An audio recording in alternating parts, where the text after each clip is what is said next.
Whoop, there it is. Whoop, there it is.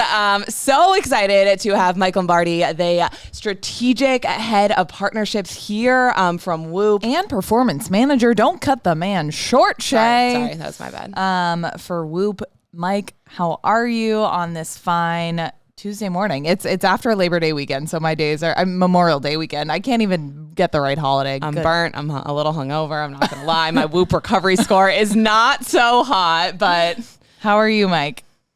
I'm great. That's the best intro I think I've heard ever on a podcast. Wow. It's the most energy by far. Thank you. We love to bring the energy. That's our thing. A little bit of caffeine. How are you feeling after Memorial Day weekend? What's your recovery score at? Good. 92%. I feel like you didn't go hard enough Memorial Day weekend. Well, it changes a lot when you got a just under 2-year-old. Memorial Day. It's a little bit different. And literally all of my extended family is in Italy right now on separate trips. So there's like nobody really to hang with. The city was kind of dead. We thought about it. We did Murph on Saturday because we were just kind of looking to kill some time. Yeah. And I think it blew a microchip in my wife for a couple of days, so we kind of took it a little bit easier after that. So for those fitness or not so fitness peeps that don't know what Murph is, can you give us the rundown? Yeah. So it's a hero workout. You do it. It's for Michael Murphy, who died in the line of service, and it's a workout that he used to do all the time. And it's a 1-mile run, 100 pull-ups, 200 push-ups, 300 air squats, and then a mile run. And if you're feeling up to it, you can wear a weight vest. You're feeling up to it. Yeah, so it's a challenge. You break it up however you want, and it's not really about the time. It's just about doing it. So it's you do all the work all year just to like, hey, I'm pretty fit, and then you go do it, and you're like, maybe I'm humbling. Yeah, very humbling. Always humbling, where you kind of want to cry a little bit. Oh my God! So we got to know: do you do it with the weighted vest or without? Yeah, I always do it with the vest. Wow. But I've done it different. He seems like a vest guy. He seems like a weighted vest man.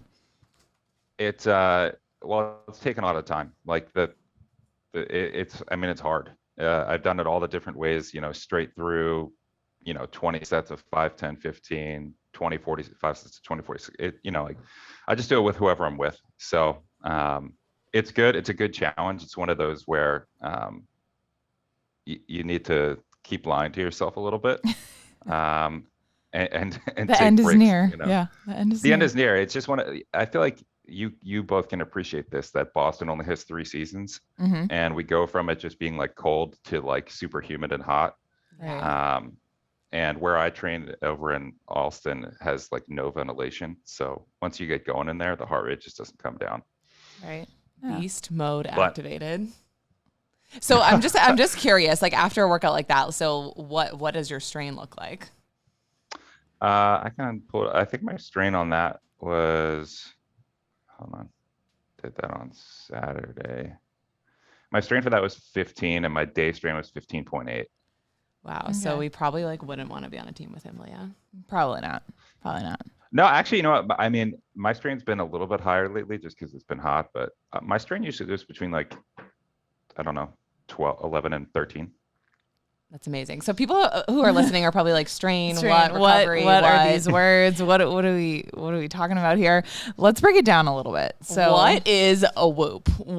I'm gonna try to explain it, but I think you'll be way better at it. Do you want to take the first stab, or you want me to take the? Okay, I'm curious, Shay. What's a Whoop? It's a fitness tracker device, right? It tracks your sleep, your recovery, your strain. I don't know. Wow, that elevator pitch was underwhelming. I'm sorry. Our Leah. mom, this is what Karen says. That was underwhelming. Guys, I was put on the spot. Okay, Leah, you go.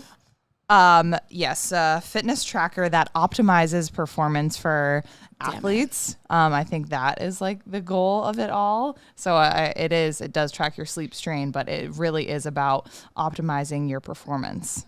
Mike, we're going to hand it over to you. Not bad. All right, probably like a C minus. No, absolutely not. So yeah, a Whoop is wearable. We call it a fitness coach, health and fitness coach now. But yeah, it's a wearable. So for people that can't visualize, oh wait, this is on video though, right? Yeah, so Yeah. we can show it off. Yeah, okay. So this is a Whoop strap, right? It has no face. That's by design. So you can think of it similarly to like a Fitbit on steroids or an Apple Watch that's all juiced up with no screen. The metrics that we pull, you might get them elsewhere, like heart rate variability, sleep, all these kinds of things. But the reason it has no face is because we put all the energy and the battery life that this thing has into pulling the highest quality metrics so we can actually get you the best data. So the three pillars of Whoop are strain recovery and sleep. And Whoop was originally built focusing on sleep. The real backstory is our CEO, Will Ahmed. He played squash at Harvard. And some days he'd go to practice and feel great, and other days he wouldn't feel great. And he couldn't understand why, like what the difference was. What is, it seems more or less like I've been doing the same stuff. What's the change? And that's when he actually wrote a senior thesis on heart rate variability, which was kind of like the secret to unlocking like kind of how you feel. How deep you want me to go into the science on this? Yeah, go. No, it's dive. interesting. Ready, going? set, dive. Okay. Pencil dive. So heart rate variability is a term that's thrown around a lot now, and I think a lot of people don't necessarily understand the difference between heart rate variability and resting heart rate or heart rate zones. So heart rate variability is a function of your autonomic nervous system, which is split into two branches, the sympathetic and parasympathetic. So sympathetic speeds you up, parasympathetic slows you down. And your heart rate variability is the naturally occurring irregularity between heartbeats. So let's say your resting heart rate's 60 beats per minute. Your heart isn't like a metronome and just like boom, boom, boom, like every single time at the exact same cadence. It might be a little bit longer than a second, might be a little bit less, but you're still going to achieve that. So that naturally occurring irregularity is measured in milliseconds. And the more time you have there, the bigger that number, the more ready your body is to take on competing signals to your heart from the sympathetic and parasympathetic to speed up or slow down. So when you really think about it from that perspective, that's sort of like what readiness is how receptive is your heart to receiving these signals to speed up or slow down to accomplish any task. So heart rate variability, we measure in milliseconds, and it's a major part of the recovery score. So I thought that was also so interesting too. I think is this a variable that they're looking at during COVID too, where some people were able to kind of detect that they had COVID? So that's respiratory rate. Oh, right. Okay. Keep it Sorry, going. we can talk about all of them. Yes. All the rates. So we measure all these things during sleep. So Whoop was so the thesis of Whoop is heart rate variability is the key. And the best way to measure heart rate variability is during sleep. So ultimately Whoop was built around sleep. So we really went through years of building the best possible sleep tracker, which then churns out a recovery score, which looks at your heart rate variability, your resting heart rate, and the quality and duration of your sleep. So we're, within sleep, we're telling you how much sleep you need, and then we're showing you how much sleep you actually get, and that's your sleep performance. So, out of 100%, how well did you do? And then within that, we're also showing you the breakdown of how much were you awake, your disturbances, how much REM sleep, how much slow wave sleep, all that kind of stuff.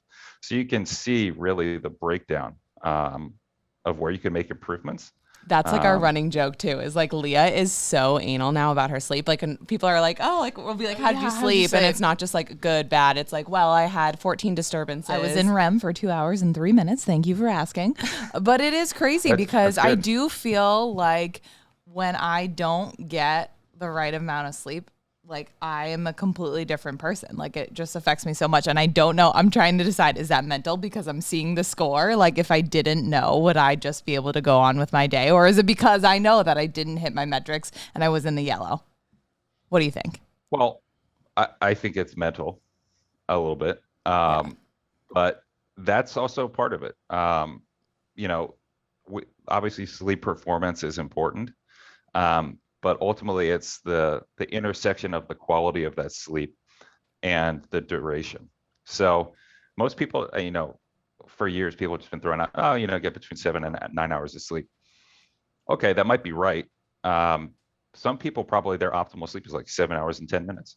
Um, but they're just getting such a high quality of sleep because their bedtime routine and what they're kind of doing leading up is so good that let's say they're getting like 60% of their entire night's sleep in a combination of REM and slow wave sleep, and they have high sleep efficiency. So like it's really packing the punch for your sleep as opposed to, hey, I'm just going to sleep 11 hours because you could be hungover. You could just go Right. out and drink and then sleep 11 hours and you're like, wait, I'm still in the red. I don't get it. I've got like a 200% sleep performance. That's not a real number, but um, it's not just that you actually can get too much sleep. People That is a thing. That's a thing. So if you sleep so much that it's going to negatively impact your ability to get natural sleep the next night, you slept too much. Have you kind of found your sweet spot? Like, do you know down to the minute how many hours of Oh, sleep not down you to the need? minute. It changes all. So this is like a stages of life thing, and this is where Whoop's so helpful. And because Whoop's only measuring you against yourself. Right. So all these metrics, it's not like we're measuring my heart rate variability against aggregated population. It's me just versus me yesterday, a week ago, 30 days ago, and measuring off of those baselines. So when I got on Whoop in 2017, my heart rate variability was like 55 baseline. So that's in milliseconds. Right. For people that are listening, it can go, heart rate variability can go like as low as 10, which would be probably a little scary, but well over 200. So lots of different people, like it's a combination of genetics and behavioral change. So I was very fit then. Like I was just coming off of, Olympic coaching, the Rio Olympic Games. Like I was training twice a day. My nutrition was on point, and I still only had a 55 millisecond HRV. Over the course of like a year, I got my baseline up to like 110, and just with behavior change and actually less training. So like seasons of life. Okay, cool. I was really fit. Then I just drank more water and fine tuned my sleep. Heart rate variability goes up. Have a kid in the tank, absolutely in the tank. So then it goes back down to like 40. It goes down lower than I've ever had it. And then it's just measuring you relative to that point. So now it's back up to like 70. But it's good to always be measuring against yourself, because you know where you can possibly get to, but also it's okay to be like, all right, well, this is good for today. So now when I'm in the green, I'm excited when I'm in the green because I had about a month where I didn't see one green last month. Only the last 5 days have I seen green. So your again. monthly report not so hot. Oh no. It happens with travel and just work. Things add up. Being in the yellow is fine. To get back to your original question, is it in my head? You can run a marathon with a red recovery. That's interesting. The That's very interesting. the output that is not going to feel good. You're not necessarily going to go into it, and that ease isn't there. So if you're thinking about really what red, yellow, green is, it's like, what's the ease at which you can complete the same task? Let's just use a 5K run, for example. We're just going to say, for the sake of this, no matter what your recovery score, you're going to run 7-minute miles. Okay, that's just that's the pace. Doesn't matter. You know you're capable of doing it. So on a green day, your strain is going to be low, and that effort's going to feel very easy. It might feel like a jog. So let's say you're out of 21, your score is 8, because it was pretty easy. 7-minute miles. Yellow, let's say maybe, okay, it wasn't as easy as the green, but I could still do it. And maybe the strain is like a 10.5. Red, it's labored, and it's a 13. But you can still achieve it, is the point. You could PR lifts. I wouldn't suggest going for heavy, singles in the red, but you absolutely can. I've PR'd my back squat in the red. But it was, I've also learned that I've hurt myself more times doing something stupid in the red than done well. So it's a guide. So if you think of this sort of red, yellow, green, it's more of, green is I can push it. Yellow is I can do everything. Let me see how I feel. And red is I should probably warm up to see how I'm feeling and then adjust as necessary, but probably pull back on either the volume or the intensity. Um, because what you don't want to see is a trend of red recoveries, because then you're just beating yourself down. So from a training perspective, it's really easy to get in a state of overtraining if you're just like, no, I can do it. I can just push. I can push. Those people that just do the program as written and don't kind of ask like, why am I doing this? And listen to their body at all. Because once you get into a state of overtraining, it's unclear how long it takes to come down. It could be a week, it could be months. So um, that's why you got to think about the trend view of when you're kind of looking at Whoop recovery data and performance data. If you're just at like 20 every single day and you're just like banging in the red recoveries, something has to change. Something. So Whoop should just be another data point for you. It doesn't have to be the be all end all of like, let me wait to get out of bed to decide how I'm going to think about my day based on my recovery score. As we're talking about, I've been up for like 4 hours and I hadn't even looked at the recovery score yet. So that was, a pleasant surprise to see the 92%. But that's what I'd say about that. Did you start using Whoop before you started working for Whoop? Yeah, Whoop. So I went to business school over at BU, which is, basically right across from these offices. We're right next to Fenway. So at the time, so post the Olympic coaching, I started business school, and then I was running the endurance program out of what was then CrossFit Back Bay, now is Invictus Back Bay and Invictus Fenway. And they had a CrossFit Games team. And so I was like writing also their training, or in terms of like endurance stuff. So AJ Baker, who he must be like, he's super early employee. He was like doing sports marketing, but basically it was just like, let's see if we can get into CrossFit. So he came over and he gave us all Whoop straps. And we were like some of the very first people in the CrossFit space on Whoop. So that was, man, late 2016, early 2017. And yeah, it was. I feel like that's so interesting so because different. like CrossFit really is, I feel like, what kind of kick-started the Whoop. Right. Yeah. You know what? There were a couple of inflection points for sure. So CrossFit as a community, I think, so if Whoop started as, like you said, positioned for elite athletes, Right. Michael Phelps, LeBron James, some of the first people on, and then all of a sudden this like community of fitness just accepted it, because it's already so dialed into like measuring scores every day and putting things on the whiteboard. So it naturally fit in there. It was kind of like a happy accident. So yes, that was definitely one of the first communities to take hold. But then honestly, like Sober October with Joe Rogan was like one of the first jumping off points. And then the COVID piece with the PGA Tour was another jumping off point. And then we've had these, larger scale partnerships I think over it's the been, course of a few years. yeah, and I think it's been really interesting, especially now. I feel like you can tell that Whoop is trying to kind of be more inclusive and target more of the like functional fitness and just like other areas, not just the like top tier elite athletes. Yeah, it's that's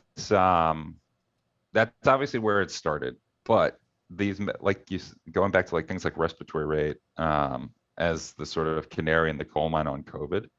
That was a metric we were always measuring, and we never showed it in the app because it was like, it's pretty mundane metric. It should be just like static. So for those listening, respiratory rate is how many breaths per minute you take while you're sleeping. And it should just be a pretty flat number. Anywhere from like 14 to 20 is most people. And it shouldn't vary all that much. So you're going to have a range. Maybe it's like 1 to 1.5.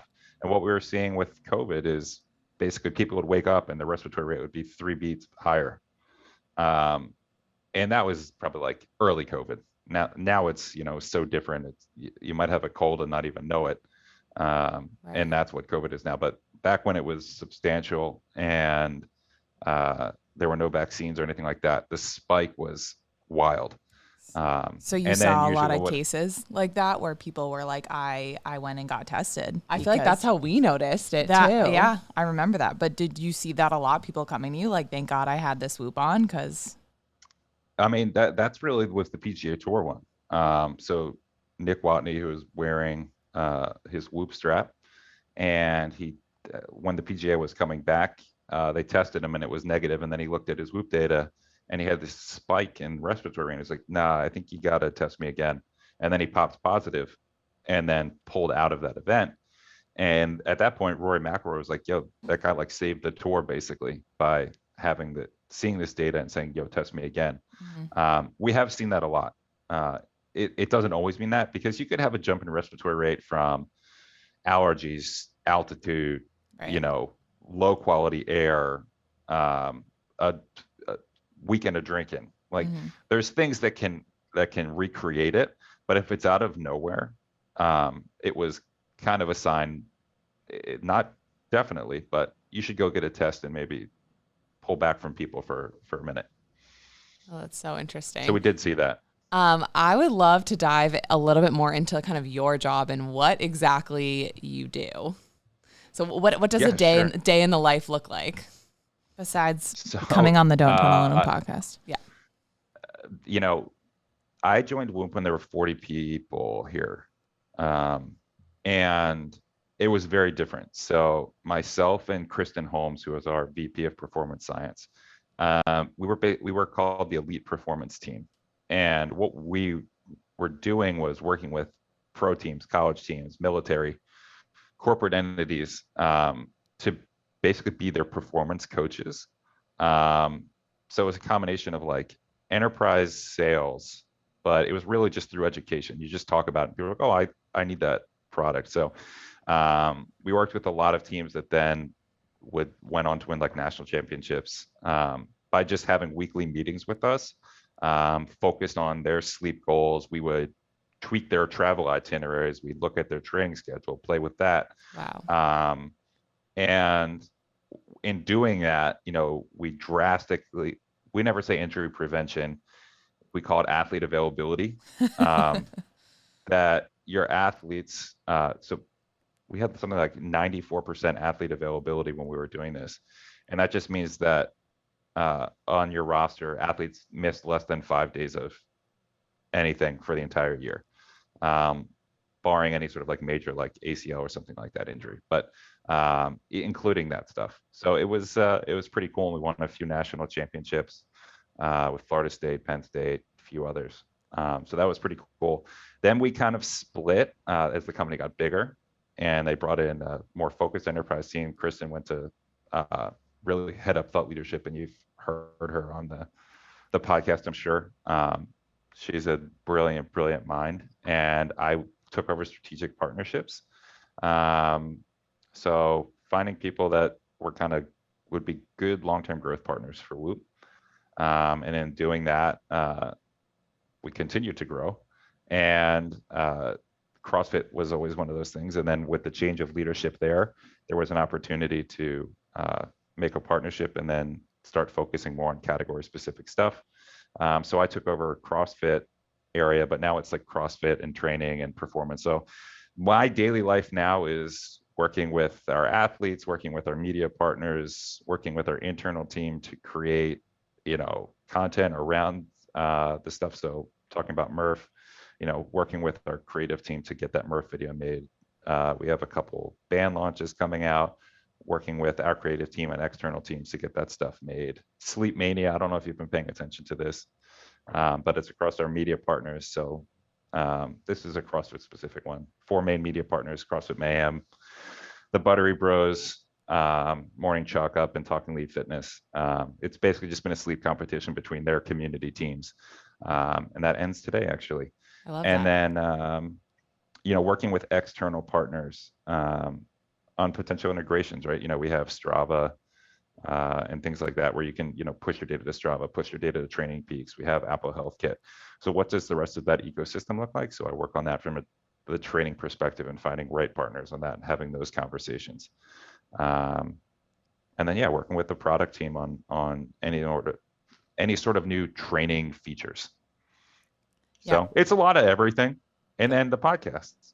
Yeah, no, that's so cool. Yeah, so Shay and I obviously live in Boston, and we've been able to go to the Whoop Labs a number of times. They bring you in, and obviously you test out some of the products, and they put you through workouts. And we've talked about it before, how one time we went in and our workouts, like mine was like a 10-minute like incline walk, and Shay was like burpees, thrusters, push-ups, and she didn't speak to me for like 2 weeks. No, but it was fun. It was a great workout. But it was really cool to be a part of that. No, just to feel like you're a part of it. As far as like partnerships though, do you feel yourself more overseeing like the bigger picture of things? Are you doing the partnerships with athletes like kind of one-on-one, and kind of how big is your team? So it's really, so we have an SVP of partnerships, who actually used to head up partnerships for the International Olympic Committee. So he knows a lot. Oh, wow. So he really oversees everything. Um, in terms of, we kind of have, like I said, we've sort of split. So, we have a golf specific person. We have gym and fitness, which is separate from CrossFit and all the other stuff that I'm working on. But yeah, like I work with the athletes in my area directly. I work with other potential integrating partners directly. So yeah, right now it's really just kind of like it's a run fast and see where we go. Amazing. That it's the challenge obviously with partnerships is that both parties need to be incentivized. Like it can't be a one-way thing. That's a sponsorship. Yeah. You're paying someone to do something, or they're paying you to do something. Creating a partnership is something that is always challenging. But if like holding partners accountable, I guess, and everybody excited about the work is the key. So they take longer to develop, not unfortunately, it's just the reality. Coming up with the right terms as things change, because you might start a conversation at one point, and then by the time, it might be 4 months down the road, and the landscape of maybe what we're doing or what they're doing has changed. So then you have to take that into account. So it's always finding some cool things to do and working towards the future. Yeah, and I think on our podcast, we definitely have a lot of listeners that are fitness professionals. What would you say to people who are interested in kind of working with Whoop? What are some things that you look for? In terms of working with us or working at Whoop? Working with more partnerships based. Okay. So there's lots of different levels. Everything is pretty much built with the partner. It's not a one size fit all by any means. There are certain basic tenets, but like I would say our affiliate program is probably the easiest entry point. So if you are a fitness professional and you do have, a good book of clients, or you run a studio, there's absolutely opportunity there to get on, earn with Whoop, and make it a part of your daily sort of community values type of thing. So we see this stuff happen all the time without any sort of intervention from us. So you get one person in a facility, hey, what's that? Oh, it's Whoop. Okay. Oh, and then we create a team, and I'll run into somebody at some random event, and they'll be like, hey, I got a Whoop, and now there's 50 people at my gym that have it. And we have a community team, and we compete on sleep every day, and X, Y, Z. So like it's a heavy value proposition, right? We haven't even talked about like recovery or strength.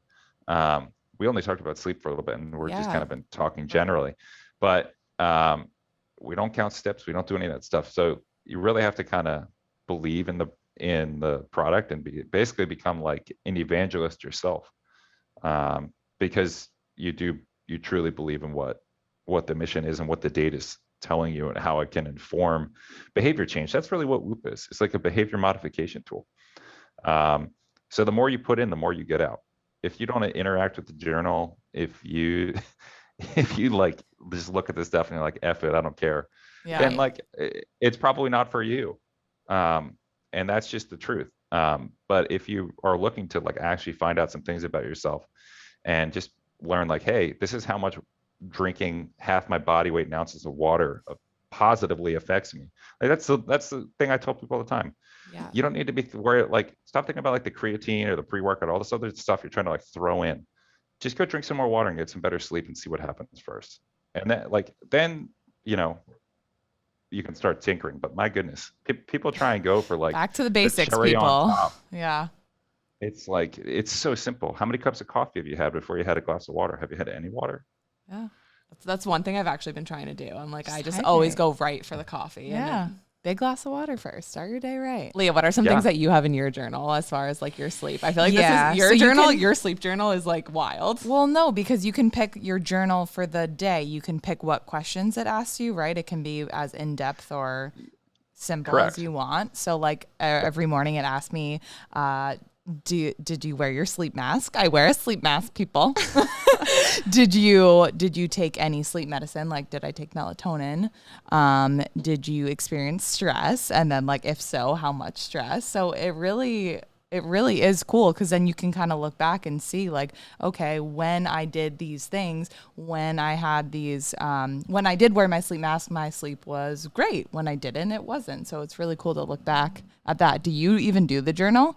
Slacker? I know I am a slacker, but I honestly think life has changed for the better since Whoop. I used to wear an Apple Watch, and I wear an Apple Watch when teaching because of the face. But I think you kind of just get the overall like what move activity from your Apple Watch, and it's so interesting to be able to really look at your stats like in depth on Whoop. Right. Mike, when it comes to like the step after the affiliate program, like when, these partnerships get a little bit more serious, what are you looking for in an athlete? Like, how do those work? For an athlete specifically? Or for anyone really, anyone in fitness. Well, I think it's the difference between, an athlete or yet, a personality in the fitness space versus like an organization or a media brand. It's really kind of like, what does the full breadth of the opportunity look like? Do you have a TikTok presence? Do you have an Instagram? Do you have a YouTube? Are you a TikToker? I'm not a TikToker, no. Yeah, no. I was gonna He's say like, no. maybe I did the renegade He's like, once. should I No. should I consider No. it? I'm one of those old people that sees TikToks that on Reels 2 weeks after they were relevant. That's fair. But no. I mean, like, that's absolutely like a real channel now in Yeah. terms of content. So it's something we're dabbling in. But yeah, it's like, what's your audience? How can we speak to it? How is it a new reach that we haven't had yet? What are some cool stories we can tell? And so it's really open-ended. That's kind of the piece there is each one of these sort of athlete deals is unique, and built specifically around that person and what they bring to the table. So like a Michael Phelps deal looks very different than a Rich Froning or a Haley Adams or Annie. Like, they all look different. Yeah, and I mean, I can imagine like in this role, you obviously get to meet some really inspirational people. Are there any kind of relationships that really stand out to you? That's a good question. And have you been starstruck by anyone? Yes. I don't get starstruck. It's they're just people. They're just people. And I think you maybe are a little nervous in the first place. Or like, you go up and then you just realize they're just a person. Yeah. But I don't know. Maybe it's because I like, just through the circles I've run in on like this sort of like Olympic level stuff, that I don't know. It like the seal has been broken. It's just kind of like, I'm always been around sort of like high performing people, and it's just, that's the same sort of thing in different areas. So like in 2012 London, you could Google this. This there's like Getty photos of me leaving the Speedo party with my now wife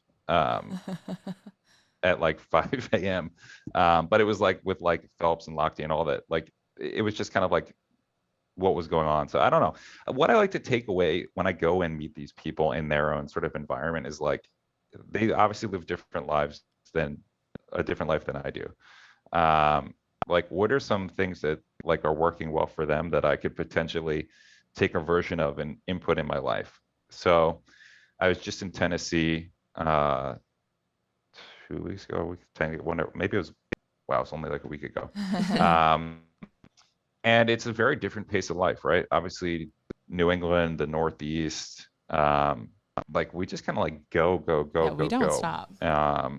Yeah, we don't stop. We don't stop ever. And we like are kind of rude to each other, and it's Passive just like, aggressive. yeah, it's very different. It's like you go to Tennessee and they're like so courteous. They want to know about you. They want to talk to you. And you're almost like It's like an, startled. You're like, what? Why are you asking how I am? Or when someone says like hello yeah, to you in the elevator, it's like, Yeah, why are you smiling at me? yeah, it's this sort of like gratefulness about like just living life in a nice, easy pace. Obviously, how much can you put in easy pace? I don't know. But can I be a little kind of like more thoughtful and focused on people, not like looking at my phone as, like you're doing stuff. You come back from something like that and you think, how do I implement that a little bit better? So that's more the stuff I try and take away, is what is this person kind of got dialed in, and can I take a little piece of that and add that in to my life? Or is it as something as simple as they've removed all this stuff? Maybe I need to remove stuff. I think people are always so eager to add, when really a lot of times the best way to make strides forward is to remove. yeah, I mean, and it's so interesting. We obviously on this podcast, we talk to a good amount of athletes and they just talk, I think each and everyone has emphasized the point of just like the power of saying no to things and just being really strategic with how they spend their time, especially when you're training at that level. Yeah. But I mean, you talk about some of the amazing relationships that you've had, but I'm sure you also amazing like trips that you get to go on, amazing events that you get to go to. I mean, I know we can check Wadapalooza off as one of them, Yeah. but are there any other like big events that you look forward to each and every year, or some standout ones? Um, I think Wadapalooza is the most fun. Yes, we nailed it. Score. It really is. There's nothing quite like it, in terms of a fan experience where you can participate. Like, they have the gauntlet, they've got the spectator Did workouts. you do the And gauntlet? I did not. I really missed it. Tommy Marquez was calling me because he needed a partner for the like celeb one, and I was like, oh, no, no, like I don't. I'm trying to. We had Whoop winners that got to do it. That would have been fun, but no, I did not do it. All right. It's always next We year. we owned the spectator workout area at Wadapalooza, so that in terms of that, I mean, like it was technically like the Whoop spectator workout area Right. because it's such a good touch point, to get people excited and give them cool experiences that they don't normally get. So like the Buttery Bros and Annie Thorsdottir ran a class for us, or like Christian Harris or Mayhem, like that's what's so great about Wadapalooza, is because it's like it doesn't have any impact on the season whatsoever, and athletes are so available in a way that they're Yeah. not available at any other point in the year. They want to walk around, Noah Olson high five, take photos, BS with people. That just doesn't exist anywhere else. And I know Wadapalooza is going to keep getting better and better, in terms of like expanding. I think it's really kind of maxed out on what it can do from like a CrossFit perspective. With all the different age groups or different levels of competitors. They were some of the very first to like really make adaptive such an important part of the community, which is amazing. But I think it's like, what more can you do? With Tier getting into the space, so you got a swim and triathlon brand. Does that become part of it? I don't know. Yeah. But like, I think that people are like, Miami in January sounds great. See you there. But yeah, you never kind of know where you get to go. Like there's cool trips you don't expect. Back when I would like go visit military bases and work in that, you get a whole different perspective. Like, wow, this is a world I didn't know existed like this, which is pretty cool. Yeah, you occasionally get to do some cool stuff. I got to go to the NBA All-Star game pre-pandemic, or like as the pandemic was starting, basically. That was my last Whoop trip for 2.5 years. Oh my God. Well, I mean, I'm sure your wife appreciated having you at home with the kids. Is your wife into fitness as well? My wife is the Olympian. She's way more impressive. Oh my. Oh my gosh. In what? Rowing. Wow. Oh, talk about a match made in heaven. Couple goals. Yeah. Yeah, Wow. we met in college, first day of college. First day. Yeah. And I was like, I I gotta mean, we lock didn't this start down. dating till yeah, we didn't start dating till later. But yeah, it all worked out. Are you guys on a Whoop team? We are. We're on several Whoop teams. Okay. What are some of your favorite ones? Are you on, you must be on the Boston one. Actually, probably not. Oh my goodness. Get him on there. I'm from Philadelphia, so like Okay. uh, I'm on the CrossFit Boston team. But yeah, no. Uh it's usually yeah, what is this like tired parents? That's a good one. Tired Yeah, parents I team. want to be on that team. No, yeah, I just kind of check up on some of these teams. You know, I have my family team, just me and my wife. Yeah, I guess I'm not on too many big teams. It's He keeps I his really am circle on a small. yeah, you know, I get on the one with my parents to make sure that they're not doing too much. My mom's one of it's 9:56 in the morning. My mom already has a 19.4 strain and my dad Are has a 16.5 strain. what? What Yeah. is she doing? She Murph. just like doesn't know how to stop, man. Gima She Lombardi's wilding out over there. she gets up, she like walks like 8 miles, then she goes plays a round of golf. She might hit the Peloton. That is. Yeah, she really missed her calling as an endurance athlete. It's a shame that she grew up when she did, when like women didn't really have Yeah. sporting opportunities, because she's like obviously some sort of freak engine. She It is sounds so like funny it. though, like being on a team, you really can like know. So like it's like the next level of stalking. Like I know when Leah wakes up, like I can be like, I saw that your Whoop is activated, and I And know you you're not didn't answering answer my my text. text. Rude. I'm like, oh God. Too much. I mean, to be fair, I do that too. Yeah. No, I know you're awake. But anything else we missed before we head into our game? We love Right. to finish every episode with a little bit of a game, so I hope you're prepared. But anything you feel like we missed that like we didn't get a good representation of you or of Whoop? You know, Whoop is there's so many options out there for you now, just in general, right? And wrist space is coveted.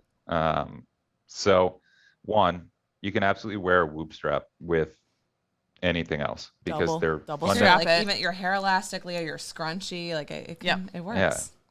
You're getting fundamentally different data sets. So like your Apple Watch is a phone on your wrist. Like it's not, it has some health component, but it's not doing what we're doing. If you want to run and you want to track pace, get a Garmin.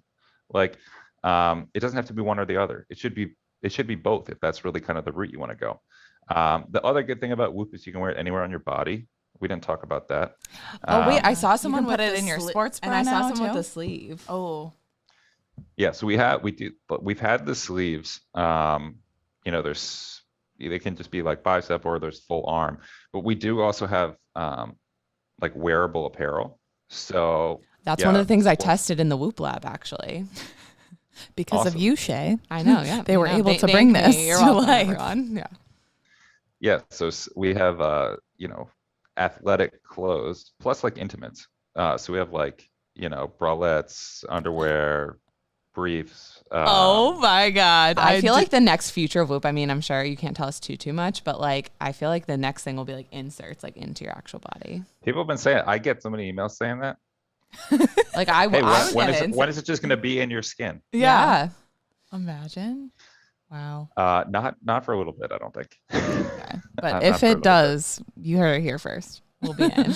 But what do you think is next for Whoop as far as, is there any like tea you can kind of spill to the toners listening? I mean, there's a reason it's a subscription, and that's so that we can take that and reinvest in the product. We're a software company largely, less so a hardware company.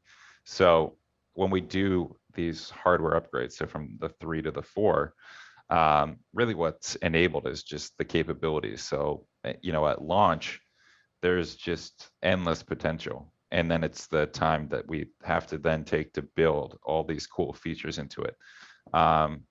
So Whoop's just going to get more and more robust in terms of the data sets we can offer, and how we can connect, hopefully, all of your health and fitness dots.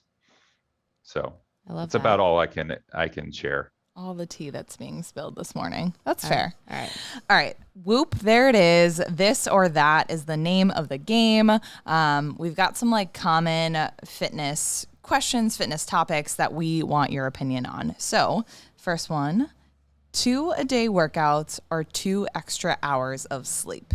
This or that. Oh man, these are like tough binary. I want to like qualify them. Can I phone a friend? I did. Most people don't need 2 a day. It's 2 hours of sleep. All right. Hey, I'm with you. All right. More important to stretch before or after your workout? Both, especially when you're old. Okay, that's a fair answer. Always stretching. Well, we already touched upon this, but recovery day when you're in the yellow or push through. Go hard. Go ham. Hey, Ham. you heard it here. Mix up your workout modalities or stick to one. Oh, I think mixing up is good as long as that's what I do. But like you can achieve the very similar stimulus or your intended stimulus through lots of different ways. So I think it's good to keep developing. Generally what you see when you get injuries is someone just doing the same thing over and over and over again. Or they're like, why am I not making any progress? Because you haven't changed your routine in 10 years. So switch it up. It's good to confuse your body. Yeah. And then workout 3 or 4 days a week or workout 7. Oh, He's like, I have questions. I mean, no, it's not a question. I think for most people work out 3 to 4. I work out 7, but like, you don't have any recovery days. Well, I'll count certain things as a recovery day. It's like I only ran 5 miles. No, not an off day. No, like I'll count like a bodybuilding type of day as like a recovery day because you can really take a lot of rest. It's not necessarily the way if I'm doing it, it's not going to be necessarily like high intensity, high output. It's like I want to move, or I might do like a very light cycling, or something or like a mixed modality, run, ski, something. Like just kind of move. Like it's not. I don't know. I feel worse when I don't move. But you have to, like anything, you have to earn your volume of training. You can't just be like, hey, I want to train 7 days a week. Well, maybe if you do like 20-minute sessions and you're going from 0 to nothing, but do like 3 or 4 really good sessions a week and be happy with that and fine tune the other stuff. And if you're like, hey, I think I could do more because I have a goal, then go do that. But you need to earn your volume through quality. And it's not just like, I'm going to do stuff because I want to do it. That's not how it works. Nope. I feel like that's like fastest a shirt way to get hurt. Out, like earn your volume. I love that. Let's stitch it into a pillow. All right, Mike. Well, thank you so much for taking the time. Obviously, I know you're a busy man. You got things to do, but we really appreciate you taking the time. Anything you would like to plug to our toners before we wrap it up?